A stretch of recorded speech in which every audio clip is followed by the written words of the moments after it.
último día, la tercera sesión de Salamanca en el teatro. El otro día, no sé si recordáis, me faltaron dos obras por analizar o por ver un poquito. Y es por lo que voy a empezar. Es decir, estoy con la sesión del otro día terminando dos obras de literatura de ambiente salmantino, y además una compañera me lo ha recordado, me ha dicho, Charo, no te olvides de empezar con las dos obras, y bueno, pues vamos a empezar y luego, en cuanto termine estas dos obras, empezaremos por la tercera sesión, que son, vamos a ver un poquito, no demasiado extenso, pero no muy en profundidad, pero sí los autores representativos del teatro salmantino, que es la parte que nos queda por ver. Entonces, bueno, vamos a empezar con una de las obras que no nos dio tiempo el último día, que es La Charra. El título es La Charra y el autor es Ceferino Palencia y Álvarez. Mirad, después, en la tercera sesión, vamos a ver los autores que hemos visto, vamos a ver un poquito su biografía o su relación con Salamanca. Bueno, luego veremos a Ceferino Palencia y Álvarez, pero esta obra de teatro se titula La Charra. Fue estrenada en Madrid, en el Teatro de la Comedia, en 1884, y es una comedia moralista. Es decir, es una comedia moralista y sobre todo un poco como tiene sentido como las fábulas, de una moraleja o un sentido moral que hace reflexionar. Está encaminada a mostrar los daños que producen las costumbres extranjeras y alardear un poco del patriotismo. Es un poco de lo que trata la obra. La protagonista, que es una mujer, y su familia representan la España un poco, ahí he puesto lígrima, es decir, la España pura, las mejores costumbres de España, es decir, la España un poco lígrima, ejemplar en su llaneza, que choca un poco contra el nuevo mundo del progreso. ¿De qué trata la obra?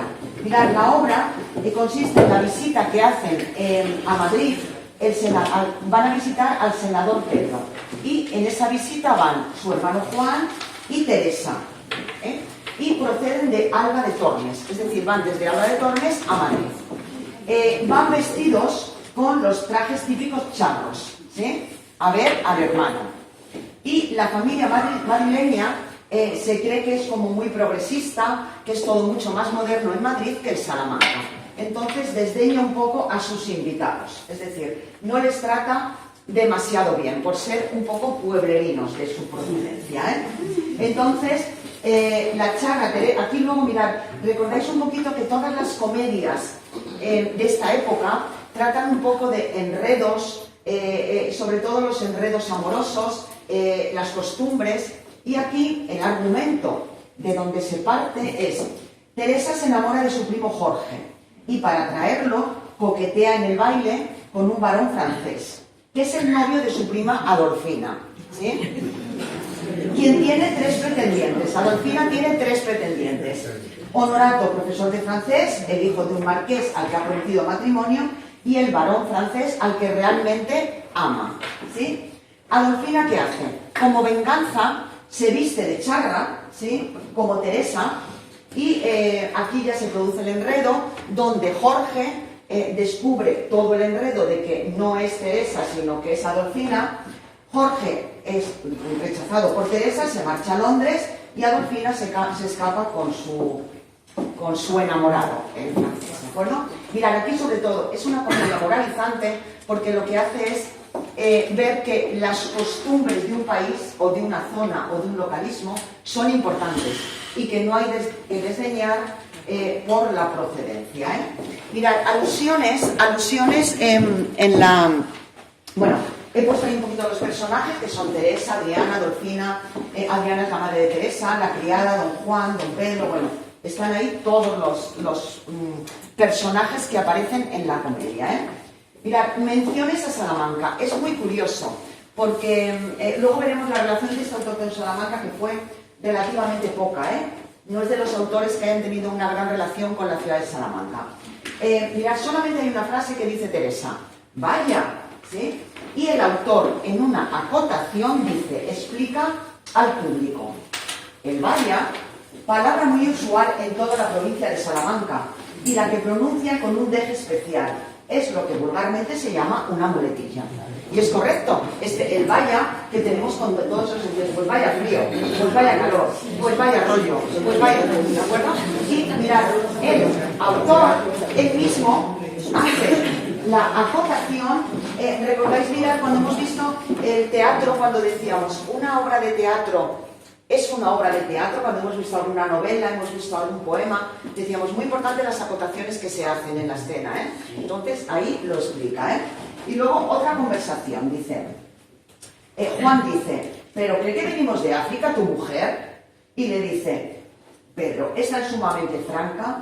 Y Juan dice, di más bien provocadora, aunque mi hija no es doctora, ha estudiado en Salamanca, ¿eh? Aquí es decir, el autor potencia las virtudes de Salamanca, que tiene universidad y ha estudiado. El marqués dice, con que ustedes famosas son, y dice Juan, 2 paletos. Y dice, el marqués, ¿de dónde? Dice, de Alba de Tormes. Y dice, provincia de Zaragoza, de Salamanca. ¿Vale? Son las alusiones que se hacen a Salamanca. La obra es divertida, es amena, repito, es una comedia moralizante, pero también de enredos, como son las típicas en esa época, ¿eh? Luego veremos al autor, ¿eh? Y la última obra de teatro que vamos a ver es El bobo del colegio, de Lope de Vega. Veremos luego un poquito Lope de Vega. Lope de Vega sí que tuvo bastante relación con Salamanca. Es decir, fue un gran conocedor de la ciudad de Salamanca, porque vivió en Alba de Tormes un tiempo, ¿eh? Se va a la casa donde vivió. Sí, correcto. Bueno, no sé si al final... Era una... Bueno, como una pensión o algo así. Sí. Pero luego la han... derribado.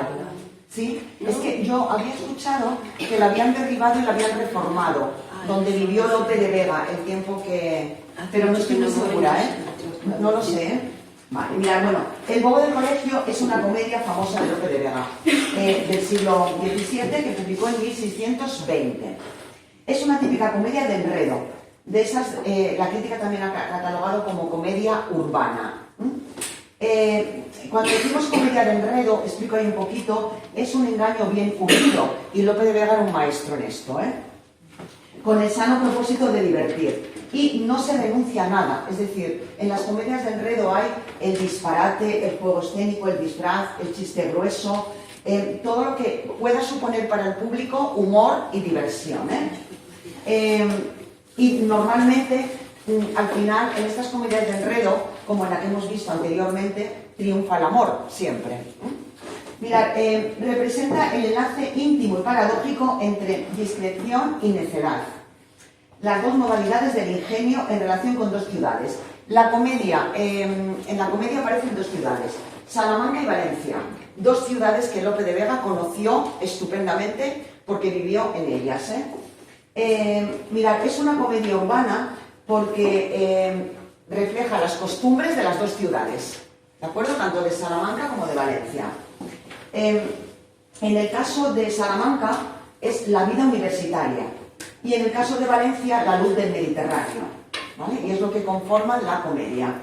Valencia lo desarrolla el autor como un rico centro comercial de clima cálido, sensualidad mediterránea, y Salamanca con su frío castellano, su vida estudiantil, y son los 2 lugares de la acción.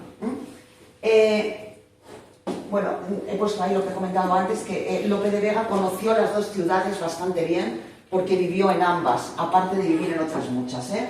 Y bueno, pues aparecen en lo que es la parte de Valencia sus peculiaridades, ¿no? Los naranjos, el clima, el azahar, ¿eh?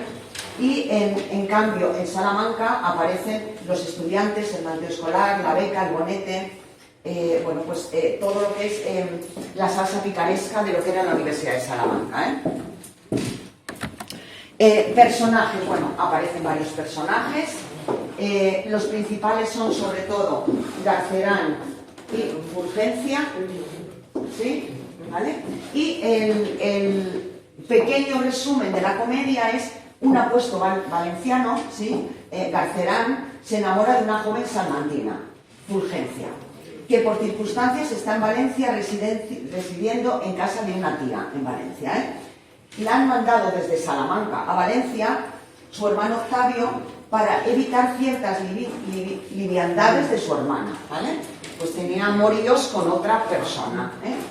En cambio, Octavio, su hermano, pretende a una dama salmantina que se llama Celia, cuyo hermano don Juan es el que está comprometido con la mano de Fulgencia, ¿vale? Vale. Al que Fulgencia no quiere, ¿de acuerdo?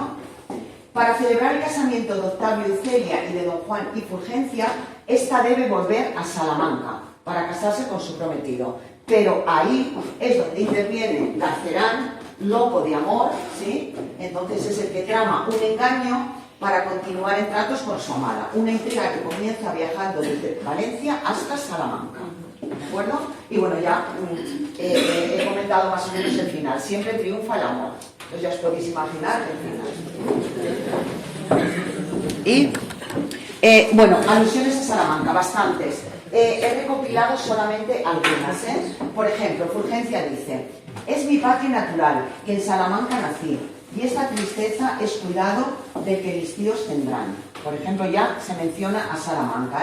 Y Fabio dice: pues yo os le quiero cifrar, yace en el sitio que veis, mirándose Salamanca, en los cristales del Tormes, cuyas celebradas aguas Garcilaso pinta bien, en aquella égloga rara que ha aterrizado en el mundo. El nombre del duque de Alba, de mayorazgos ilustres, tiene las siguientes casas: Rodríguez de los Varillas, Zúñigas, Monroyes, Bandas. Entonces, cita a los nombres ilustres de los nobles de la época. O Fulgencia: la provisión no te alabo, porque has de experimentarla los días que ver mereces la divina Salamanca. O el músico dice: aunque en Salamanca vive el poeta que esto escribe, la escribió, parece, en Salamanca, no es bien que esa queja formes, porque es de Valencia y tiene la musa de esta influencia. Y Garcerán dice: mas todos somos muy prolija gente y yo vengo a estudiar a Salamanca. Es cuando trama el engaño, ¿de acuerdo? Que dice que viene a estudiar a Salamanca. Que dice que tengo de ser presto cura y me han de graduar de Bobalorum. Ahora veremos lo de Bobalorum. Vale. Y luego, mirad que ahí viene Bobalorum, el comer de la sopa boba. Es decir, ahora veremos, bueno, Garcerán dice: en necio eres, Salamanca encierra en sí todo lo bueno del mundo. Es un liceo segundo. Atenas se cifra allí. De su luz el resplandor también en las casas da. Como donde el fuego está, alcanza en torno al calor. Donde la sabiduría está en su trono.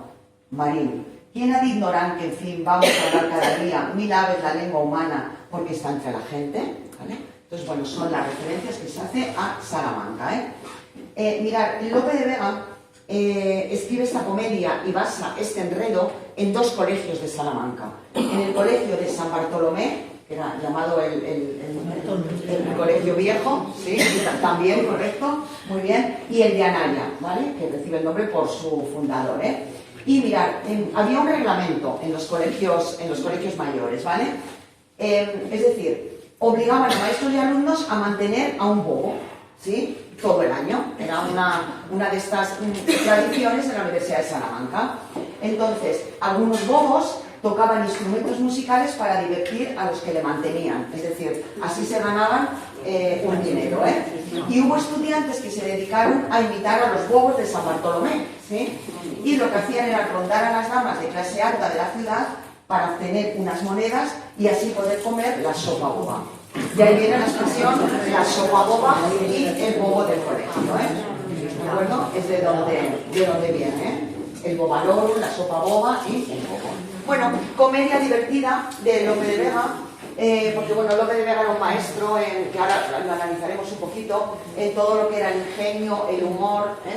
Entonces, bueno, era la segunda obra que me quedó el otro día. Y mirad, aquí solamente he recogido un poquito personajes literarios que hemos visto en clase, en las obras.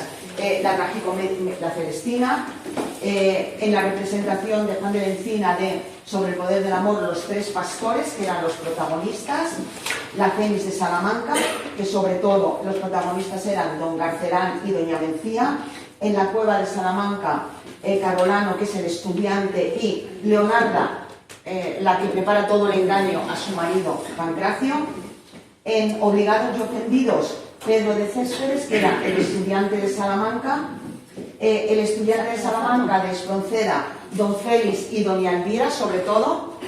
Luego, en la charra, Teresa, Jorge y Adolfina, y el bobo del colegio, sobre todo, Garcerán y Fulgencia, que son los personajes que hemos visto, sobre todo literarios. Vale. Vale, sí. Vamos a empezar ahora ya con lo que sería la tercera sesión. Y mirad, vamos a ver un poquito autores de teatro. Prácticamente son menos dos que he incluido más, son los mismos que hemos visto en las obras de teatro, para ver un poquito por qué escribieron sobre Salamanca o qué relación tuvieron con Salamanca. Bueno, aquí solamente he puesto Salamanca es una ciudad universitaria que cuenta un poco lo que vimos el otro día, cuenta con el atractivo de la universidad, de ser la patria chica, de ser un centro de editores. Aquí se editaron muchísimos libros, en la calle libreros con las librerías. Entonces, bueno, tenemos autores, mirad, importantísimos, que fueron los patriarcas del teatro. Juan de la Encina, Lucas Fernández, que no hemos visto en clase, que he escrito un poquito su biografía, porque realmente no tiene ninguna obra dedicada a Salamanca, pero tuvo muchísima relación con Salamanca, o Pérez de Oliva. Son los tres grandes patriarcas del teatro, los grandes descubridores del teatro.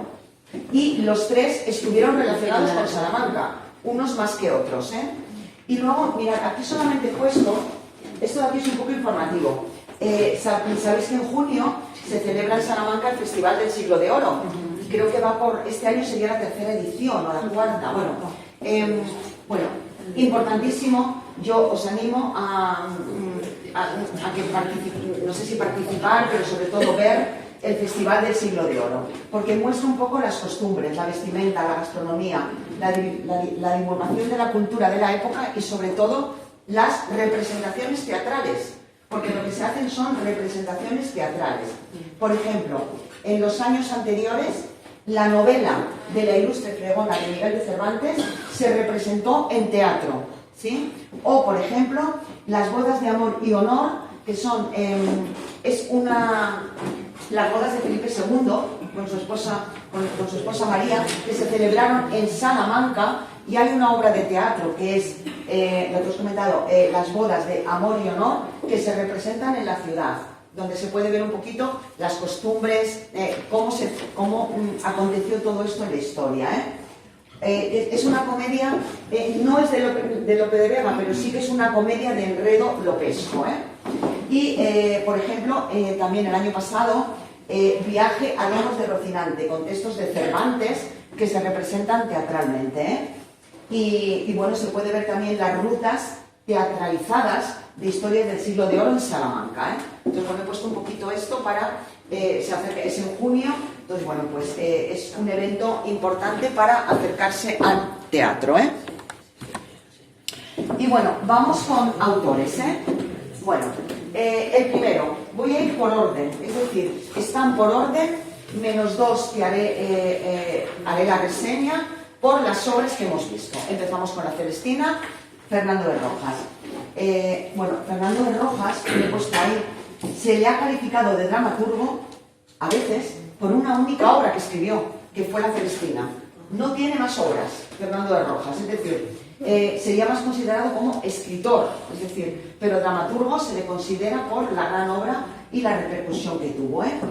Bueno, Fernando de Rojas, lo he puesto ahí, nació en Toledo, murió en Toledo, en Talavera de la Reina, fue alcalde de Talavera de la Reina. Su relación con Salamanca fue por ser estudiante, es decir, no tuvo una relación de nacer en Salamanca y vivir toda su vida en Salamanca, y ahora lo veremos. Procedía de una familia acomodada de judíos conversos, que por eso muchas veces se le persiguió o se le criticó bastante, porque en esa época estamos, daros cuenta, siglo XV, siglo XVI, con generaciones de judíos conversos. Estudió Derecho en Salamanca, ¿sí? Y como todos los estudiantes de aquella época, debió de cursar 3 años obligatorios en la Facultad de Artes también, por lo que seguramente conoció los clásicos, sobre todo por lo que es latinos y griegos, sobre todo por lo que se refleja en muchos de sus escritos. Bueno, ejerció también la abogacía y fue alcalde en Talavera de la Reina. Es decir, que no es un escritor y un dramaturgo con una extensa carrera dedicada, porque solamente escribió una obra. Mirad, muchas veces, bueno, he puesto ahí que el grado universitario de Fernando de Rojas sí que contribuyó a escribir la obra de la Celestina. Muchas veces se ha dudado de su autoría o de quién realmente escribió la Celestina, que a veces sigue siendo un enigma. Mirad, en la Celestina, recordáis que cuando vimos la obra de la Celestina, en la Celestina hay un prólogo y hay unas coplas. En las coplas, mirad, no lo he puesto todo porque no tenía sitio, hay un acróstico. Un acróstico es que se puede ir leyendo así, ¿de acuerdo? Y en el acróstico no está todo, ¿vale? Pero en el acróstico dice: el bachiller Fernando de Rojas acabó la comedia de Calisto y Melibea y nació en la Puebla de Montalbán. Y va escribiendo más. Es lo que nos hace llegar a pensar que él escribió por lo menos parte de la Celestina.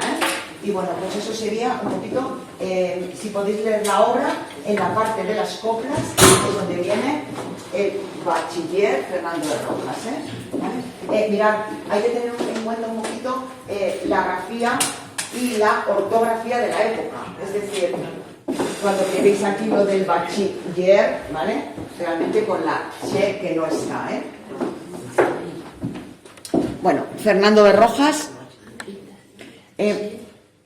No comento mucho más de Fernando de Rojas porque realmente no tiene una carrera de dramaturgo como para...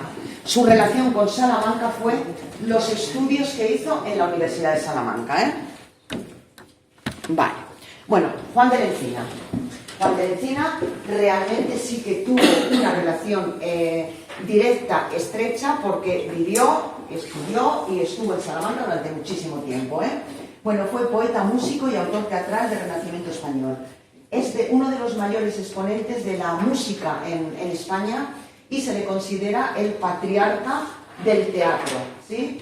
El que descubrió también, o el que empezó a escribir los villancicos, es uno. Y pone encima en vez de encina. Ah, bueno, sí, cuidado cuando escribo, sí. Si veis algún error, por favor, decídmelo para irlo corrigiendo. Sí, porque al hacerlas estas voy deprisa, sí. Encima, Sí, luego aquí sí que está bien, pero ahí está mal. Sí, mirad, alcanzó una altura lírica en sus glosas, villancicos, a los que se le atribuye su invención, la invención de los villancicos, Se graduó en leyes en la Universidad de Salamanca y tuvo como maestro a Nebrija, y se formó musicalmente en la capilla de la catedral, donde entró como mozo y ascendió a capellán, llegó a ser capellán, y fue también prior de la catedral de León. En 1492 entró al servicio del duque de Alba. El duque de Alba, bastante importante, que lo veremos en diferentes autores, y él es el que se encargaba de organizar festejos y escribir comedias y música. Como dramaturgo está considerado iniciador y patriarca del teatro español, por eso su importancia. El arranque de su obra normalmente se fecha en 1492, cuando representa ante los duques de Alba 3 églogas teatrales en las que unos pastores anuncian el nacimiento de Cristo. Es la primera representación que hace. Y en el 96 publicó un cancionero en el que había 8 églogas dramáticas de carácter religioso o cortesano, que son las que vimos protagonizadas por pastores. Las tenía con cortesanos y luego con pastores, ¿eh? Vale. Mirad, es, como he señalado antes, el padre de la dramaturgia castellana. Mirad, he cogido esta frase porque es el patriarca del teatro, pero fue un poeta mediano y un excelente músico. Es decir, destacó sobre todo por el teatro y por la música, ¿eh? Estas son algunas de sus obras dramáticas, no están todas, pero hay bastantes. Y mirad, he señalado algunas. ¿Recordáis que en clase vimos vimos la muerte del príncipe Don Juan, la representación del poder del amor, que es la que vimos en clase en la semana pasada? Tiene el auto de Repelón. Mirad, se representó posiblemente en Salamanca esta obra de teatro ante los duques de Alba, y es teatro cómico español y narra, mirad, repelón, lo he puesto abajo, significa cuando se sacaba o se le tiraba o se le quitaba el pelo a los muchachos como castigo, ¿sí? Entonces, la obra de teatro parte de esta palabra. Es una comedia donde narra las burlas y juegos de escarnio que sufren los pastores por parte de los estudiantes de Salamanca, y los aldeanos se encuentran vendiendo su mercancía en la plaza cuando irrumpen los estudiantes para gastarle esta broma, ¿sí? Se inserta dentro de la tradición de los juegos de escarnio, que se llamaban. Eran los juegos de escarnio o juegos estudiantiles, y solían representarse en celebraciones, en épocas festivas, y el tono jocoso del auto se consigue mediante la de los espacios, es decir, lo que es la corte y la aldea, ¿sí? Los pastores, los estudiantes, es decir, hay la contraposición que vimos que Juan de la Encina utilizaba bastante, y utiliza el título por el juego de escarnio del repelón. Luego, he señalado algunas más. Tragedia trovada, que el otro día vimos un poquito solamente. Es un texto bastante extenso, tiene 100 coplas, de arte, es de arte mayor, en un estilo levante, y vuelve a narrar, que comenté que es un tema muy recurrente, la muerte del príncipe Don Juan en Salamanca. Es decir, que dedicó varias obras a la muerte del príncipe Don Juan, Y esto lo vimos el otro día, es cuando el príncipe Don Juan llegó a Salamanca, lo vimos, creo que el otro día, este pequeño fragmento, que dice: cuando entran en Salamanca el príncipe Don Juan y su esposa Margarita, el autor lo describe. Mostró Salamanca tal gozo en llegando los príncipes ambos tan bien recibidos, que todos andaban en gozo encendidos, los unos corriendo, los otros saltando. Saltando, bailando, danzando, bordados y letras, romances, canciones, toros y cañas. 100.000 invenciones, los unos tañendo, los otros cantando. Señala cómo recibió Salamanca a los príncipes. Y aquí es cuando narra la muerte del príncipe. Dice: el príncipe, nuestro precioso, excelente, ya reposado en su gran ciudad. Al día tercero sintió enfermedad, mostrándola no poco doliente. Luego se vio muy triste la gente, aunque pensaban su mal ser liviano, creció la dolencia, pensando ser sano, hasta que vino la muerte presente. ¿Vale? Narra la muerte. Luego, mirad, también escribió Triste España sin ventura, que es un romance tras la muerte del príncipe. No os lo voy a poner porque, mirad, es bastante larga la canción. Juan de la Encina, todos los romances se solían representar y luego les ponía música, por eso fue un excelente músico, Y bueno, Triste España sin ventura, que yo creo que esta frase nos suena, ¿no? Relacionamos a veces mucho con Juan de la Encina. Triste España sin ventura, todos te deben llorar, despoblada de alegría para en un tantito mar. En referencia también a la muerte del príncipe, Y esto es como termina: llora, llora, pues perdiste quien te había de ensalzar. En su tierra juventud te lo quiso Dios llevar. ¿Perdón? Que la vía es hace daño a nosotros. Sí, te hace dar reflejo, ¿no? Sí. Lo quito ya, Vale, bueno, los tenéis en... Es conveniente. Sí. Lo he puesto, Mirad, en algunos, según voy leyendo, os dais cuenta que voy traduciendo para que sea más fácil. En otras sí, sí, hay algunas palabras que ahora mismo nos hacen el reflejo y el Sí. Vale. Y bueno, también tiene, le dedico bastante, como os comentaba, a la muerte del príncipe, tiene a tal pérdida tan triste, que es un villancico y es un profundo lamento a la muerte del príncipe Juan. Está publicado en el Cancionero de Palacio, Lo tenéis también, es un villancico, está con música. También podéis escucharlo en YouTube o en cualquier plataforma, No lo leemos porque es muy largo, pero es el villancico también que dedicó a la muerte del príncipe.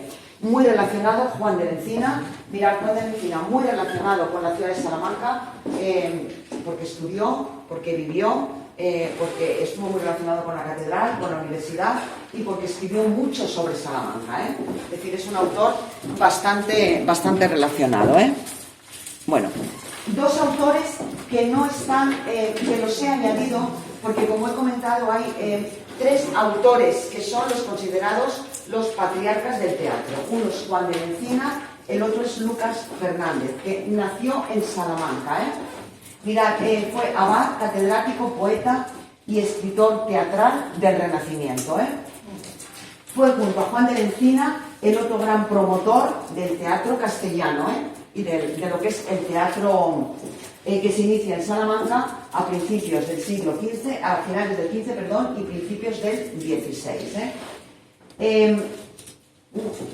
Estuvo prácticamente toda su vida en Salamanca y dedicó su vida un poco a lo que es la ciudad de Salamanca. Es verdad que no alcanzó la fama y el nombre de Juan de la Encina, es mucho más desconocido. Su rivalidad con Juan de la Encina fue evidente.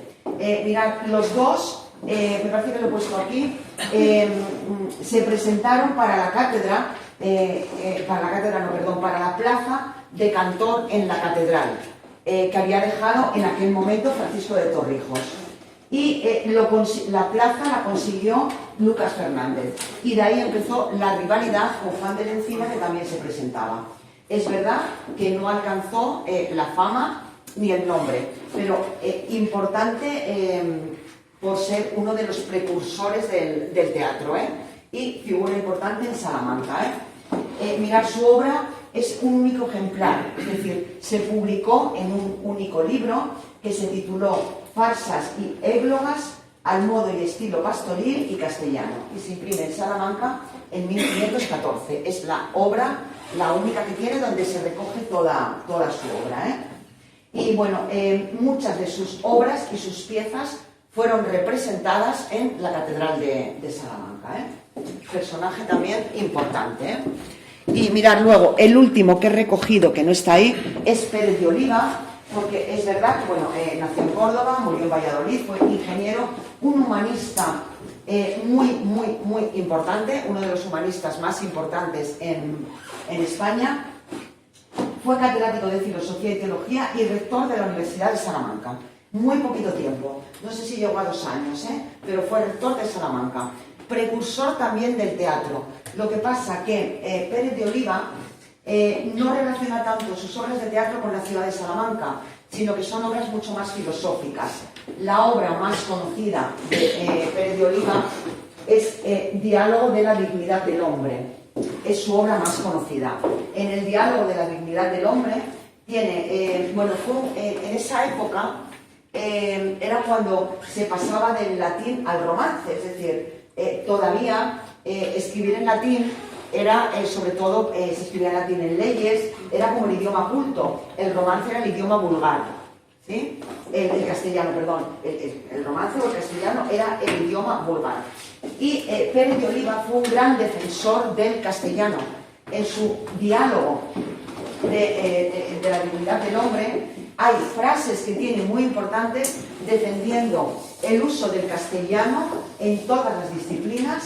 Es decir, el castellano se utilizaba muy poco, era más conversacional. El latín se seguía utilizando en leyes, se seguía utilizando en la religión, y él defendía que había que acercar el idioma castellano, no el latín, a la religión, a las leyes y a todas las disciplinas. Entonces, bueno, por eso lo he señalado. Mirad, murió joven, relativamente joven, y algunas de sus obras fueron luego continuadas por Francisco Cervantes Salazar y fueron traducidas al italiano, al francés y a algún otro idioma. Entonces, bueno, estos tres, Juan de la Encina, los que hemos visto, Lucas Fernández y Pérez de Oliva, muy importantes como patriarcas del teatro. Y bueno, vamos con Antonio Mira de Amezcua. Bueno, nació en Granada, fue poeta, dramaturgo en lengua española y perteneció al siglo de oro español.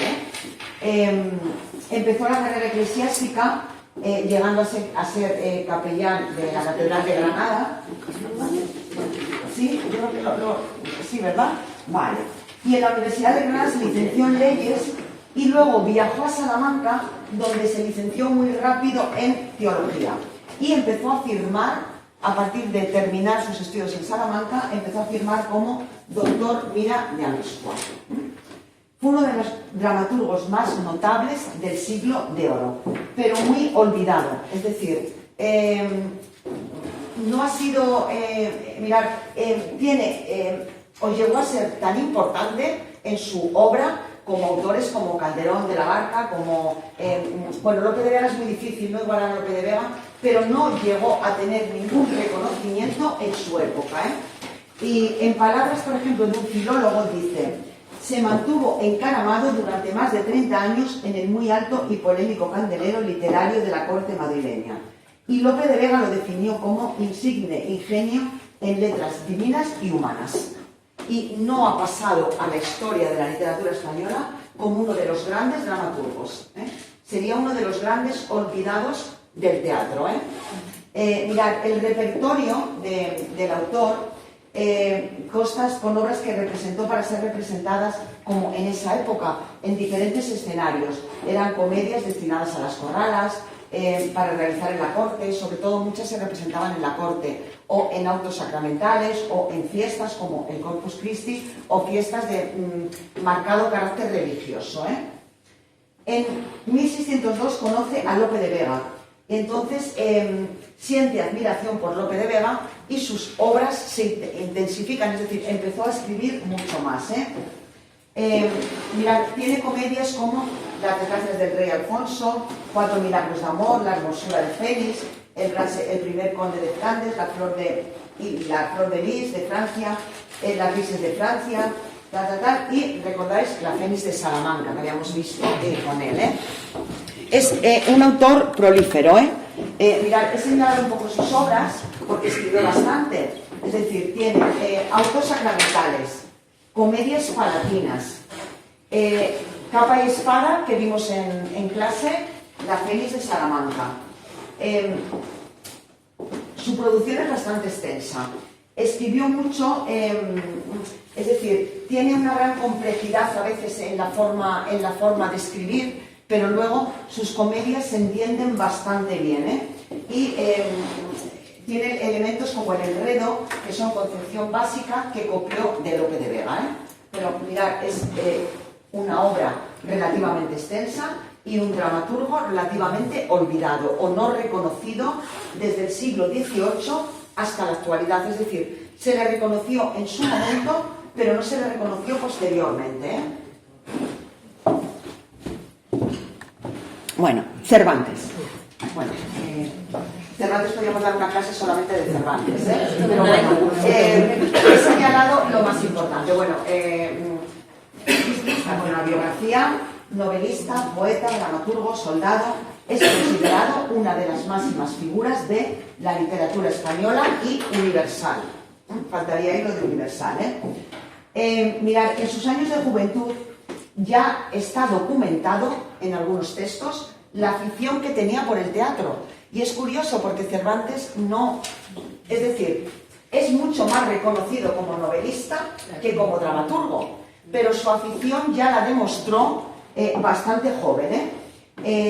Mirad, él asistía a las representaciones de Lope de Rueda, como afirma, mirad, en una de sus obras, 8 comedias y 8 entremeses nunca representados, Cervantes dice: me acordaba de haber visto representar al gran Lope de Rueda, varón insigne en la representación y el entretenimiento. Dice, he quitado algunas partes, ¿eh? Las comedias eran unos coloquios como églogas entre 2 o 3 pastores y alguna pastora, y con 2 o 3 entremeses, ya de negra, ya de rufián, ya de bobo, ya de vizcaíno. Es decir, ya nos está señalando algunos títulos. Y luego él dice: el adorno del teatro era de una manta vieja, tirada con 2 cordeles de una parte a otra, que hacía lo que llaman vestuario, detrás de la cual estaban los músicos, cantando, sin guitarra, algún romance antiguo. ¿Vale? Es decir, hace referencia ya al teatro, y que ya él veía o le gustaban las obras de Lope de Rueda. En la segunda parte del Quijote, por ejemplo, en boca del personaje principal, dice, en su juventud, se le iban los ojos tras la farándula. Es decir, ya hace referencia al teatro en la farándula. El teatro fue la gran vocación de Cervantes, quien declaró haber escrito 20 o 30 comedias, sin contar los entremeses que luego veremos, ¿vale? Escribe Cervantes que cuando él era mozo, se le iban los ojos tras el carro de los comediantes. Él mismo lo señala, ¿eh? Sin embargo, como he comentado anteriormente, su éxito, que lo tuvo, fue eliminado como gran novelista y sobre todo cuando escribió El Quijote. Es decir, sus obras de teatro pasaron a un segundo plano cuando escribió la obra más universal, ¿eh? Pero mirad, es muy importante. Cervantes fue un autor excelente en escribir entremeses y se le considera, junto con Quevedo y Quiñones de Benavente, uno de los mejores autores del género del entremés, ¿de acuerdo? Es decir, fue un artista dentro del entremés, no tanto a lo mejor de sus comedias, pero sí del entremés, bueno, los entremeses lo hemos visto, los de Cervantes, es decir, los entremeses son comedias de un solo acto que se protagonizaban realmente en los intermedios de las comedias, pero los Cervantes se caracterizan sobre todo por el humor y temas populares representados y, añadiría, por la crítica social que hace en muchos de ellos, es lo que caracteriza a los entremeses de Cervantes. Bueno, en su obra, las 8 comedias y 8 entremeses nunca representados, os he puesto aquí las comedias y los entremeses, que en clase hemos visto La cueva de Salamanca, y hoy traigo, por ejemplo, con alusiones directamente a Salamanca, El vizcaíno fingido, y una pequeña referencia a Salamanca en El retablo de las maravillas, que hace referencia. Mirad, bueno, esto lo hemos visto y no quiero repetirme mucho. Salamanca estuvo muy presente en toda la obra de Cervantes, es decir, no sabemos, que la conoció bien es seguro, que estuvo aquí seguramente, porque es uno de los autores que más ha escrito sobre Salamanca. Hay muchísimas teorías. Por ejemplo, el profesor Luis Enrique Rodríguez dice: Salamanca constituye un referente literario y de fascinación cultural a lo largo de toda la obra de Cervantes. Las alusiones míticas a Salamanca como ciudad del saber, de las letras, resultan muy recurrentes en muchas de sus obras. Sin embargo, como os comentaba el otro día, no hace alusión a Valladolid, a la parte universitaria de Valladolid, ciudad donde sí sabemos que residió. Luego, mirad, ¿fue Cervantes escolar de Salamanca? No sabemos. Hay autores que afirman que por lo menos estudió 2 cursos, porque parece que se encontró una matrícula de la época de Cervantes donde ponía Alonso Quijano. No sabemos, ¿vale? Si realmente era Cervantes, hay algún libro que habla sobre la vida de Miguel de Cervantes que dice: siendo cierto, como se nos ha asegurado, que Cervantes estudió 2 años en Salamanca, matriculándose en su universidad y viviendo durante este tiempo en la calle de Moros. La calle de Moros es la calle Cervantes, que está aquí en la trasera de la Ponti, donde tenemos el aparcamiento. Bueno, pues parece que tiene relación, es decir, que si la calle de los Moros es donde realmente vivió Cervantes, tiene relación que se haya cambiado el nombre a la calle Cervantes. Pero bueno, todos son suposiciones, ¿eh? Es verdad que ya hemos visto, hace referencia a Salamanca en cantidad de sus novelas, en El Quijote, en El licenciado Vidiera, La tía fingida, La ilustre Fregón, en muchísimas, ¿eh? Y en entremeses que veremos, ¿eh? Mirad, por ejemplo, en el Quijote, ¿eh? En el capítulo 12 se hace mención a Salamanca en la narración de la pastora Marcela, cuando dice: había sido estudiante muchos años en Salamanca, al cabo de los cuales había vuelto a su lugar con opinión de muy sabio y muy leído. ¿Vale? O en el capítulo 2, Cervantes presenta al bachiller por Salamanca, Sansón Carrasco. ¿Vale? O en el capítulo 22 se menciona el ángel de la torre de la iglesia de la Magdalena de Salamanca, y cuando Don Quijote se dispone a entrar en la cueva de Montesinos, Sancho le dice: Dios te guíe y la peña de Francia. Mirad, Dios te guíe y la peña de Francia era como una oración que se hacía para, que Dios te guiara y la peña de la Virgen de la Peña de Francia también, ¿eh? Pues bueno, pues parece que conoció bastante Salamanca, ¿eh? Va. Mirad, en los entremeses, la cueva de Salamanca no vamos a verla, ¿eh? Mirad, en el retablo de las maravillas hay una pequeña alusión, pequeña a Salamanca. El retablo de las maravillas es un entremés de Cervantes, es muy divertido, es una crítica, animo a que lo leáis. Es un entremés donde dos cómicos, dos pícaros, van a representar una actuación en una ciudad, en un pueblo. Y es un retablo con títeres, que no hay nada. Pero los títeres engañan a la gente y le dicen que lo que van a ver es una maravilla. Y si la gente que no lo vea es que no son cristianos viejos, es decir, es que no son cristianos sino que tienen sangre judía. Entonces todo el mundo dice que lo ve, ¿de acuerdo? ¿Sí? Y mirad, Chirinos, que es uno de los pícaros, uno de los cómicos, dice: guárdate, hombre, que sale el mismo toro que mató al ganapán en Salamanca. Échate, hombre, Dios te libre, Dios te libre. Aquí parece que hace referencia al toro de San Juan la calle de Tenecio, ¿vale? Entonces parece que hace referencia a este episodio. Es decir, su conocimiento con Salamanca fue bastante... estuvo bastante relación, ¿eh? Y mirad, en el vizcaíno fingido, es otro de los entremeses de Cervantes. Aquí lo que hace, el retablo de las maravillas que hemos visto Cervantes, el sentido del humor, la crítica, ¿eh? Es decir, en el retablo de las maravillas Cervantes critica la sociedad de la época, es decir, critica un poco cómo en esa época ser cristiano viejo era lo mejor. Y es un poco la crítica a esa sociedad y poner que la sociedad tiene que cambiar, ¿eh? Es decir, fue un adelantado, ¿eh? Y en el vizcaíno fingido también es un entremés que está relacionado con la picaresca, ¿eh?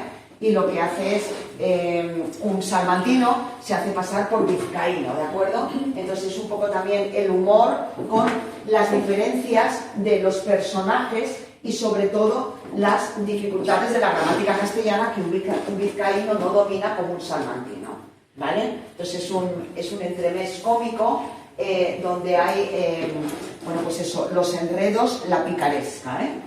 Y bueno, pues aquí hace referencia a Salamanca, ¿eh? ¿Vale? Voy a ir un poquito rápido porque creo que me quedan...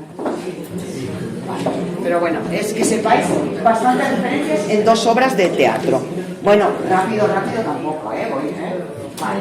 Bueno, Francisco Rojas Torrilla.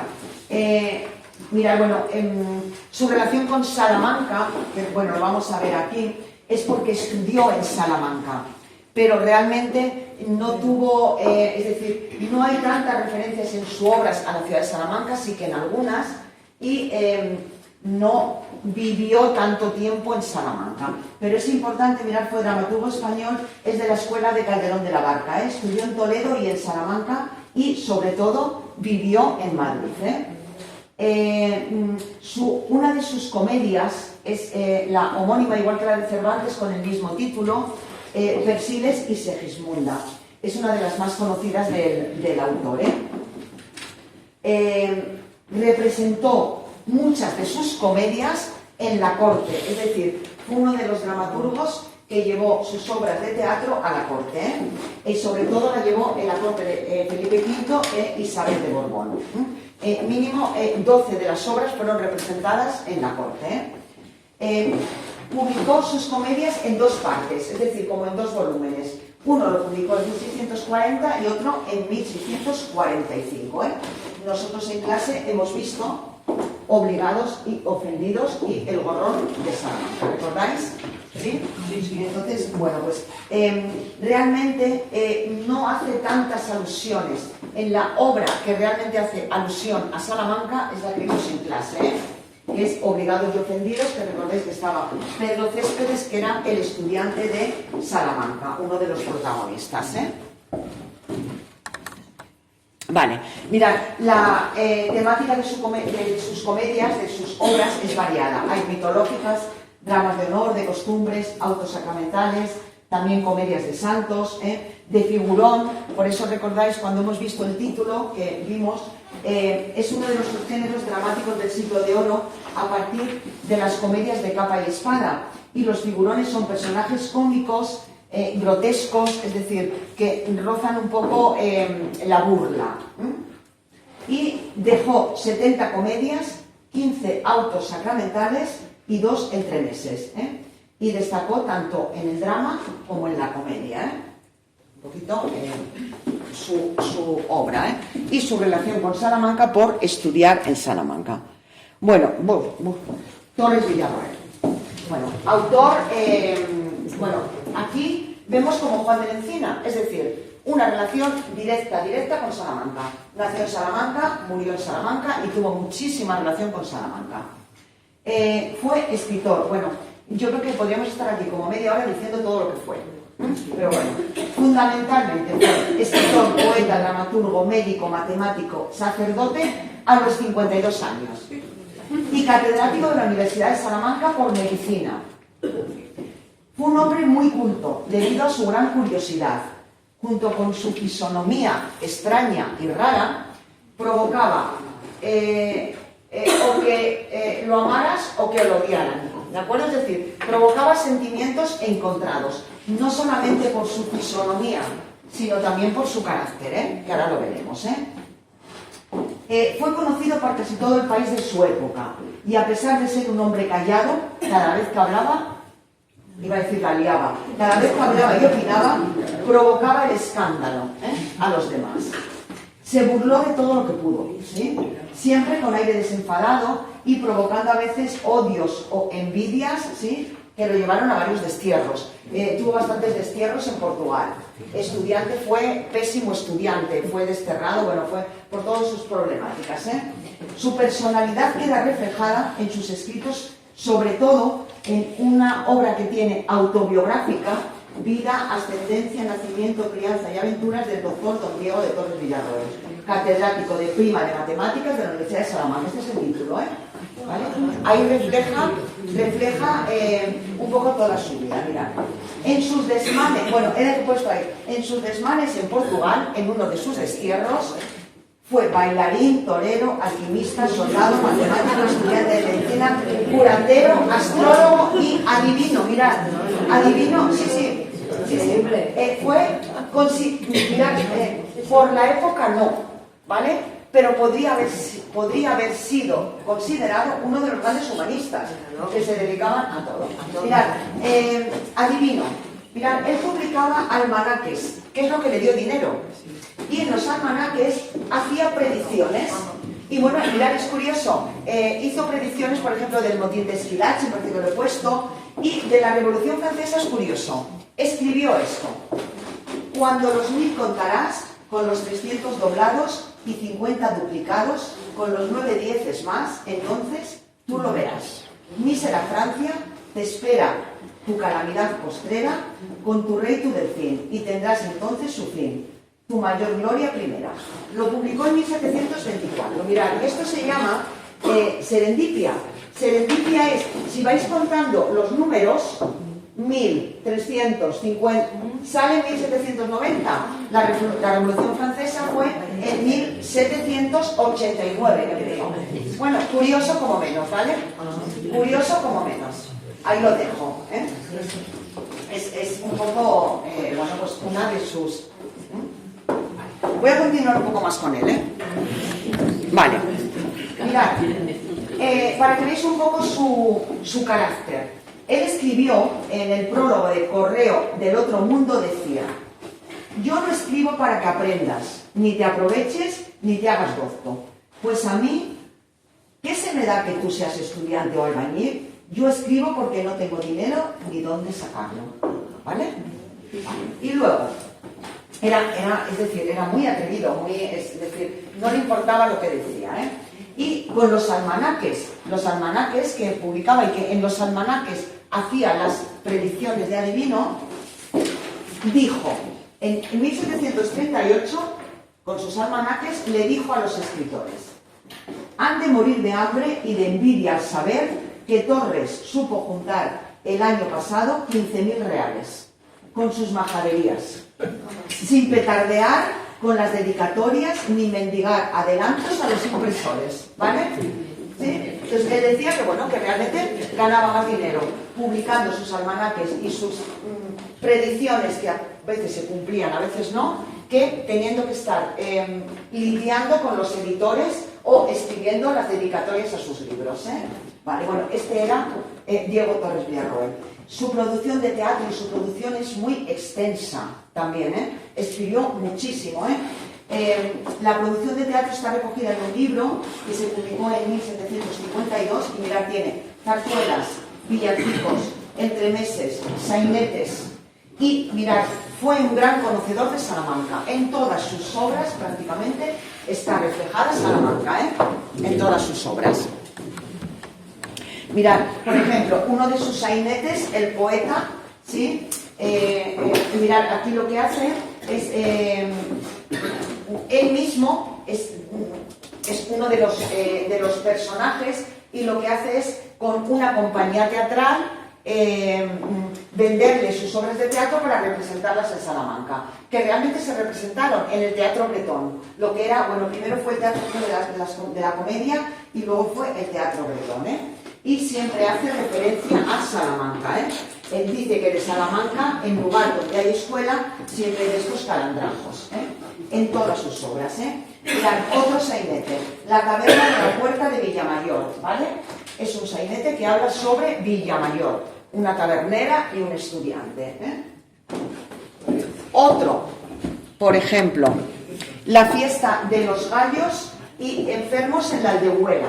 Mirad, referencias a Salamanca, sobre todo por sus localismos de zonas, de partes de la ciudad, ¿eh? El juicio de París y Helena, lo mismo. Mirad, además se representó en la calle Zamora. Esta obra de teatro fue representada en la calle Zamora. Sainete para la zarzuela de Eneas en Italia, lo mismo. Bueno, esto habla sobre todo de Tejares, es decir, de la zona de Tejares, ¿eh? Introducción y sainete para comedia, lo mismo. Es el recibimiento, bueno, se representó también, ¿vale? Todas fueron representadas. Y, son personajes locales que dan la bienvenida a la señora doña Isabel y Bella Dulce. Ay, mi pulida asturiana, tú eres la flor hermosa de Salamanca, ¿sí?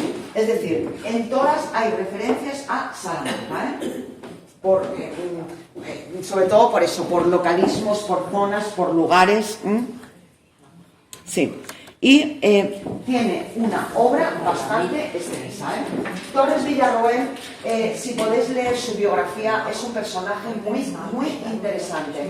Además es que fue médico, es decir, pero fue catedrático de medicina, además de matemáticas, perdón, fue médico y fue catedrático de matemáticas. y en matemáticas en una época donde las matemáticas no era lo que más estudiaba la gente, o lo que la gente aspiraba a tener una cátedra era en leyes, en teología, en derecho, y él optó por las matemáticas. Es decir, personaje bastante inteligente, siempre con su diatriba de la cultura y la incultura, es decir, y un personaje muy controvertido, ¿eh?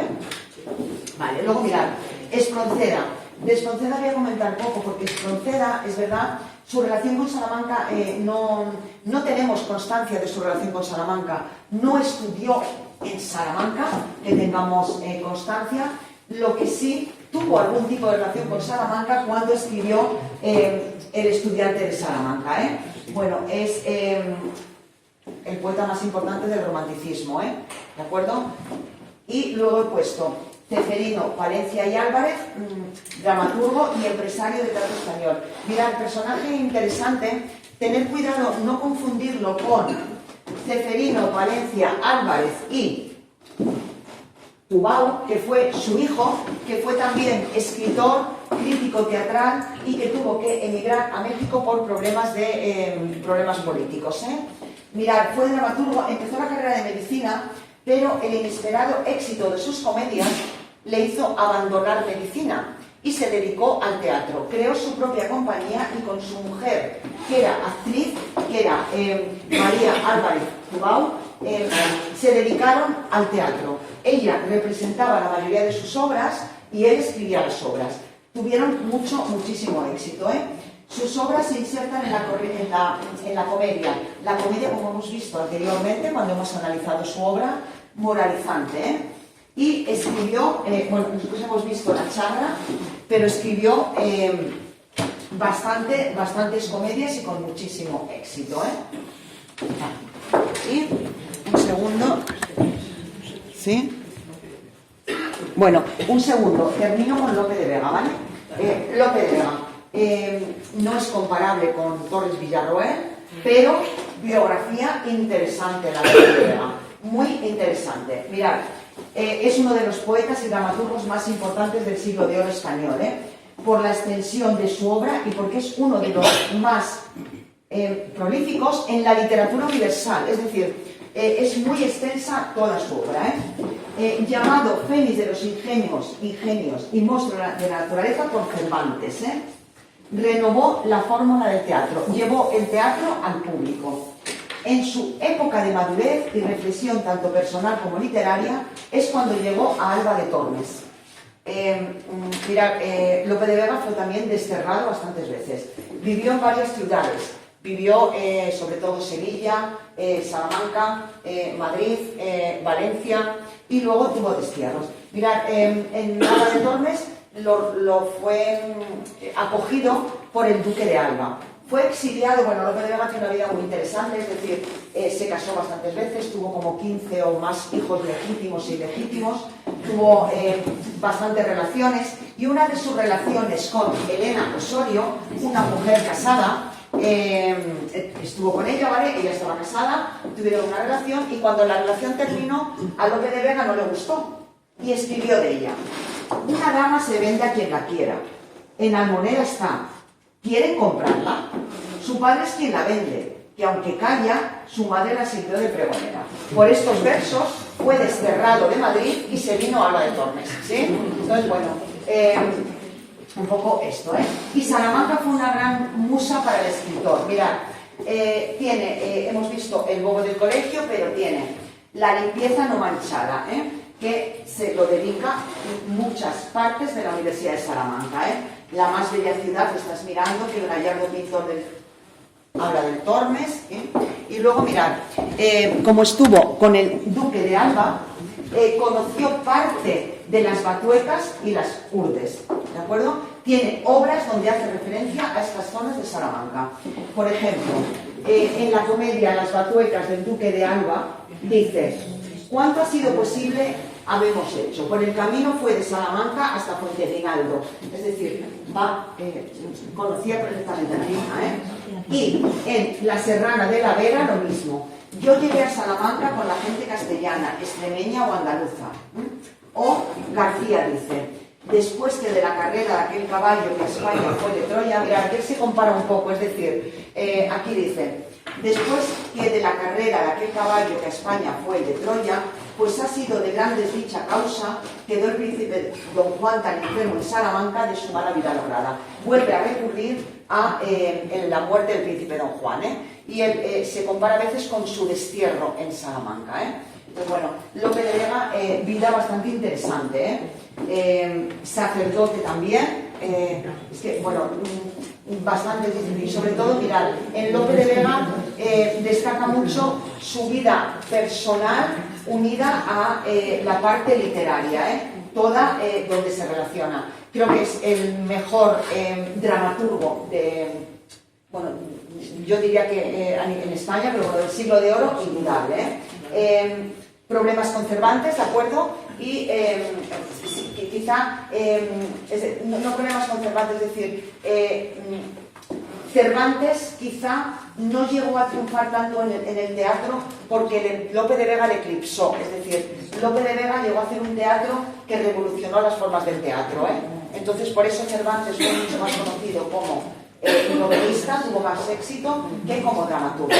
Pero bueno, Lope de Vega interesante. Y otra de las grandezas de este autor es sus obras en versos, que son casi todas. Sí, casi todo. Es verdad, mirad, todas las obras en verso, igual que vimos El estudiante de Salamanca, pero todas interpretadas en teatro, Sí, es verdad. Y además en verso de forma magistral, Sí. Vale. Y bueno, yo creo que ya termino, ¿vale? Daros las gracias, ¿vale? Ha sido un placer estos 3 días.